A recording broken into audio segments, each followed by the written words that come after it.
في قرية صغيرة بعيدة عاش رجل عرف ببخله الشديد. كان نادرا ما يتصدق على فقراء قريته، ووصل بخله حتى إلى عائلته. لم يكن يوفر لزوجاته وبناته احتياجاتهن الأساسية من الطعام، وكان يعاملهن بقسوة. هذا الرجل الذي لم يكن يملك ولدا ليرث ثروته بعد وفاته قرر الزواج من ابنة إحدى خادماته أملا في أن تنجب له ولدا. تزوج الرجل الفتاة الجميلة، ولكنها عانت من قسوته وبخله مثل زوجاته الأخريات. ومع مرور الأيام حملت الفتاة وعانت من الجوع الشديد وعسر الوحم. طلبت الفتاة من أمها قطعة من كبد خروف لإشباع رغبتها الشديدة بسبب الوحم، ولكن الأم كانت عاجزة عن تلبية طلب ابنتها بسبب ظروفها الصعبة وبخل سيدها. قررت الفتاة الذهاب إلى مزرعة زوجها البخيل بحثا عن كبد الخروف.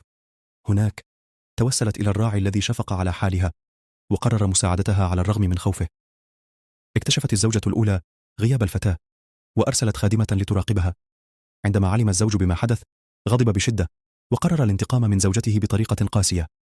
أمر الزوج بإعداد وليمة ضخمة وأجبر الفتاة على تناول كل الطعام كعقاب لها، ولكن عندما تذوق الزوج الطعام اختنق ومات على الفور. وهكذا نجى الجميع من ظلمه. خرجت الفتاة وأمها من الكوخ بعد وفاة الزوج. قالت الفتاة لأمها بحكمة: ألم أخبرك أن حين يطيب التريد يدير الله ما يريد؟ وهكذا انتهت قصة البخيل الذي لم يرحم أحدا، ليكون عبرة لكل من يسعى للسيطرة والظلم.